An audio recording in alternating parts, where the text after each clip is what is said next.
So today, so-called forever chemicals, also known as PFAS, are detectable in the blood of most people tested, including a large majority of Americans, with much of that exposure traced back to the water we drink daily. This is increasingly concerning since the new clinical research suggests association between microplastics found in human arteries and significantly higher risk of heart attacks and strokes. Now, the standard pitcher filters help water taste better. What about bottled water? Well, even bottled water is not guaranteed safe haven, since it contains up to 240,000 plastic particles per liter. This is nearly 3 times the amount typically found in tap water. This is where reverse osmosis changes the game. It's currently one of the most effective residential technologies for broad-spectrum removal of these specific contaminants. So in this video, we will move beyond the basic picture to examine the peer-reviewed science explaining why reverse osmosis system is one of the most effective shields to your health in 2026. Now, this is not a sponsored video and I do not provide any affiliated links to specific products. Now, if you are still using the standard carbon pitcher filter or drinking from plastic bottles, you are likely missing the invisible layer of modern water contamination. The reason we are focusing today on the reverse osmosis is because reverse osmosis is basically what fundamentally changed how we clean water at home. Now, while the standard filters work like a sponge, soaking up bad smells and the chlorine, reverse osmosis works like security checkpoint. It uses a semi-permeable membrane to physically separate the contaminants from water based on properties like size, charge, and membrane permeability. This is a critical upgrade because the contaminants that we are facing today, like the forever chemicals and microplastics, are often too small or too chemically stable for the basic carbon filter to handle reliably over time. Recent updates from the Environmental Protection Agency and major health organizations have highlighted that our water infrastructure is really struggling to keep up with the synthetic chemicals. Transitioning to a reverse osmosis system, therefore, is not just about making water taste better. It's really about creating a scientific barrier between your body and the industrial legacy of the 20th century. So in the next few sections, I'm going to break down the specific chemicals that the reverse osmosis removes and what is the latest peer-reviewed studies actually saying about their impact on our biology. We'll also look at why the molecular scale separation found in the reverse osmosis system is really one of the most consistent ways to address the rising concern about microplastic and pharmaceuticals that have recently been added to the EPA's draft priority list for future drinking water evaluation. This has actually been done very recently as of April 2026, so this is a hot off the press sort of information. Now, the most discussed threat in modern water is the family of PER and polyfluoroalkyl substances, which are better known as the PFAS or the forever chemicals. Now, these compounds have the main characteristic, basically, a very strong bond between carbon and fluorine atoms that is one of the strongest in organic chemistry. Now, because of this bond requires tremendous amount of energy to break, many of the forever chemicals are extremely persistent in the environment, and some are really eliminated very slowly from the human body. The peer-reviewed literature has established a strong association between long-term exposure to these forever chemicals like PFOA and PFOS and various health issues. These include things like suppression of the immune system, which can make vaccines less effective, and even increase the risk of certain cancers, such as kidney cancer and testicular cancer. Now, scientists are still debating the exact safe levels. The EPA recently set a legal limit of just about 4 parts per trillion of these compounds because they bioaccumulate, which means they build up in your tissue faster than you can get rid of them. Now, standard carbon filter can reduce some of the PFAS when they are brand new. When the carbon filter is brand new, it's more effective to remove these forever chemicals. But the filters lose effectiveness when the carbon inside becomes saturated. And this is where the reverse osmosis offers a much superior technical advantage. Now, because these reverse osmosis membranes use molecular scale separation, they are generally highly effective at rejecting both long chain and many newer short chain forever molecules when the filters are properly maintained. Now, instead of hoping basically that the chemical will stick to a carbon sponge in your carbon filter that you may have at home at this point, the reverse osmosis system really pushes the water through a membrane that strongly limits the passage of these forever chemicals into the finished water. Now, this rejection the rejection process is supported by peer-reviewed testing as one of the most reliable ways to keep these highly persistent chemicals out of your daily drinking supply. Now, as I mentioned, in April 2026, EPA, the Environmental Protective Agency, officially added microplastics to the draft priority list for future drinking water regulation and evaluation, and really for a good reason. These microplastics are basically plastic fragments that are smaller than 5 millimeters, but the real concern are the nanoplastics, which are smaller than 1 micrometer. Now, these particles are so small that they may cross some biological barriers, and this is the active area of concern and ongoing research.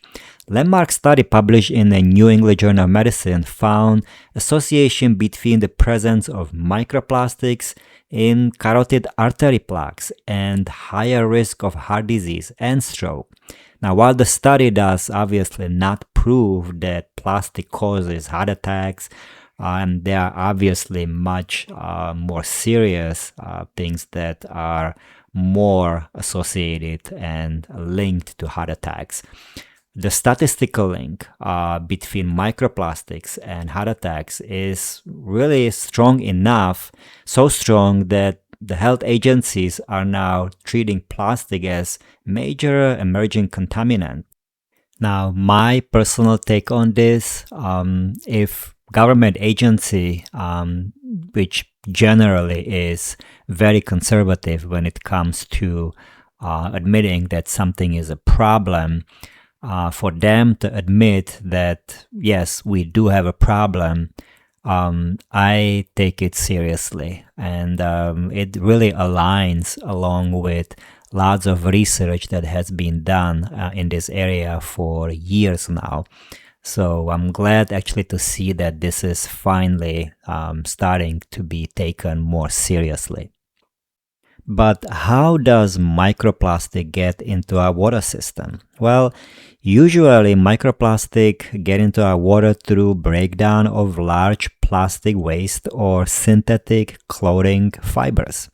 Bottled water is actually one of the worst sources since the process of bottling and then the plastic container itself releases millions of particles into the water. Now, reverse osmosis systems are uniquely qualified to handle this because their membranes operate at molecular scale far smaller than typical microplastic particles. Now, by using the reverse osmosis system at home, you really eliminate the need for plastic bottles and provide a final mechanical barrier that catches these particles before they can enter your drinking water. This creates a closed loop of protection that addresses the problem at the molecular level rather than just the aesthetic level that we are pretty much doing with the normal carbon filters. But beyond these new chemicals, we still face the legacy risk from heavy metals like lead and hexavalent chromium. Lead is, as most people know, well-documented neurotoxin, and the medical consensus is that there is really no safe level of exposure to lead, especially for children. Now, even if your city's water is lead-free, which usually is the case at the treatment plant itself, it often picks up the lead from the last mile of pipes, the old service line, and plumbing inside your home. Similarly, the hexavalent chromium, or also known as chromium 6, is also carcinogen when it is inhaled. Now, while the impact when swallowed is still kind of being studied, animal models from National Toxicology Program have shown that chromium can lead to tumors in the digestive tract. Now, scientists do believe that while our stomach acid can neutralize chromium 6, significant portion can still reach the intestine and cause cellular damage. So why take chances? Now, reverse osmosis systems are particularly effective at removing these dissolved metals because they use membrane separation and charge-related exclusion. What it means is basically most heavy metals carry electrical charge. The reverse osmosis membrane is designed in such a way that it strongly limits the passage of these charged ions while allowing only water molecules to pass through much more readily. Now, standard pitcher filter might reduce the lead substantially for a period of time, but the reverse osmosis systems generally maintains very high rejection rates when they are properly installed and maintained. Now, this is actually quite critical thing because lead and chromium don't just go away once they enter our home. They are present in pretty much every drop of water we use for cooking or drinking. So upgrading to reverse osmosis system basically makes sure that even if a piece of rust or a pulse of lead flake chips off the old pipes, it really never reaches your glass. So let's talk about a little bit more how the reverse osmosis works. To understand why reverse osmosis is the really target solution for having clean drinking water, we have to look at the mechanics. Standard filter, you can see it sort of as a screen door, right? It stops the big flies but lets the dust in. Reverse osmosis is like a high-tech wall. The system uses homes basically water pressure and forces it through semi-permeable membrane. On one side, you have then basically the concentrate, right, which is the water full of the rejected chemicals, metals, and plastics. And on the other side, you have the permeate, right, which is the purified water. Now, because the membrane separates water from contaminants at the molecular scale, almost everything else is left behind and flushed down the drain. Now, the modern reverse osmosis systems often include 4 or 5 stages of cleaning. First, the sediment filter catches the dirt and rust, right? Then the carbon filter removes the chlorine, which is important because chlorine can chemically damage the delicate reverse osmosis membrane. Now, after the water passes through the membrane itself, It usually goes through sort of like a final polish, which is a filter that makes sure that the final water has a nice crispy taste. Now, some advanced systems also include sort of a remineralization stage, which adds back tiny amount of healthy calcium and magnesium.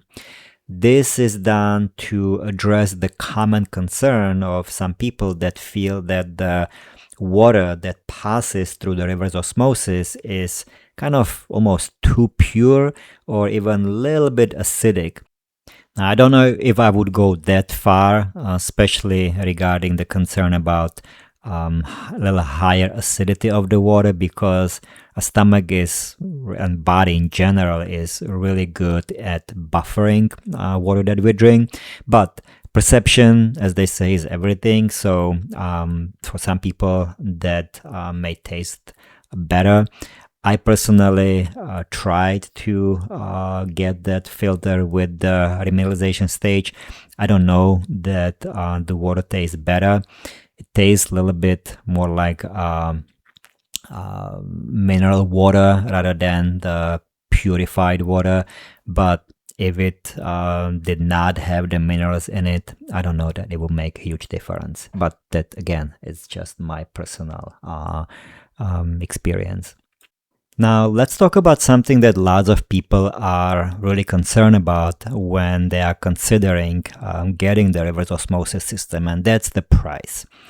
Many people avoid it because they feel that the reverse osmosis system, the upfront cost, is expensive, that it's too high, or that, some people even feel that it may be more difficult to install, and there are options how to go around that.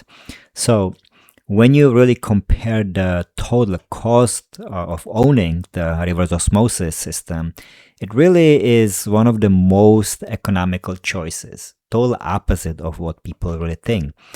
That's because, yes, you do have the higher upfront cost, but if you calculate how many filters you have to buy for the regular pitcher filter that uses just the carbon and doesn't really give you much, if you calculate it over a year or two, as I did, you will see that the price really is negligible compared to how much money you spent on the regular filters, because these days the high quality reverse osmosis systems really, even though initially cost couple $100, some of them, if you get the larger one, can cost you maybe $300-400. They're usually around sale, so you can get stock up actually the discounts and buy one even under the $400. The filters for those reverse osmosis systems only need to be changed once or twice a year, and depends again what system you get. Some of them really cost no more than $80 for the entire year. So if you are currently now, that's just talking about the filters. If you are buying bottled water regularly, the reverse osmosis system really pays for itself very quickly. You can do the math, but I did, and I can tell you that yes, you spend ton of money. Some people calculate even up to $1,000 a year for buying bottled water. Now, on top of that, because the reverse osmosis removes the dissolved solids that cause scale buildup, it can actually extend the life of your coffee maker and other appliances that use water. So for those who, now let's talk about the installation, right? And ways of setting it up. Now, if you are renting, yeah, I can see that drilling holes into the counter is not something that you want to do. I did not want to do it because I'm in the same situation at this point. So for that kind of setup, if you cannot make adjustments to the plumbing, they do have countertop reverse osmosis units, which work exactly like sort of a coffee machine, right? You'll fill a tank and the machine pushes the water through the membrane into a separate container. Now, there are also inline systems that connect directly to your existing faucet, which provide you with nice filtered water without any permanent changes to your plumbing. So now, as far as the cost, there's also option of utilizing health savings account if you have one of those. If you're in the military, they do offer military discounts. Now, all of this basically makes transition to much higher end filtration much more manageable and cost effective. So when I was making the decision to whether to buy one or just stick with whatever I'm doing, since I'm personally very involved with my own health, doing lots of other things for my health, drinking water that I know is not the best for my body was kind of no-brainer. But on top of that, the science behind it is really clear. The water we drink today contains lots of complex mixed chemicals that were not present in the water 30 years ago, and our water system really is not able to handle all these new medications that are dissolved in our water system, the microplastic, right? So the basic carbon filters and bottled water really provide you with sort of only false sense of security. And really they fail to address the molecular threats such as the forever chemicals, the microplastics, and the heavy metals. So in my personal opinion, reverse osmosis really stands out as the gold standard because it uses physical and electrical principles to separate the purified water from contamination. It's basically the transitioning from just improving taste of the water that you drink to really making sure that you are drinking clean, safe water. Now, I want to say that we do have to be careful not to view every chemical as sort of guaranteed death sentence because many of these health impacts are still being studied and lots of them are associations. That's how they are referred to in peer-reviewed literature. But the evidence for for minimizing exposure to lead, some of those forever chemicals and microplastics is really at this point quite overwhelming. So getting or installing the reverse osmosis system in your household, you really are starting to take better control of the last mile of your water journey. Yeah, basically choosing technology that is backed up by decades of industrial and medical use to provide the cleanest possible foundation for your health. And that's what I have for today. Hopefully you found the information useful, and I will see you in the next podcast style video.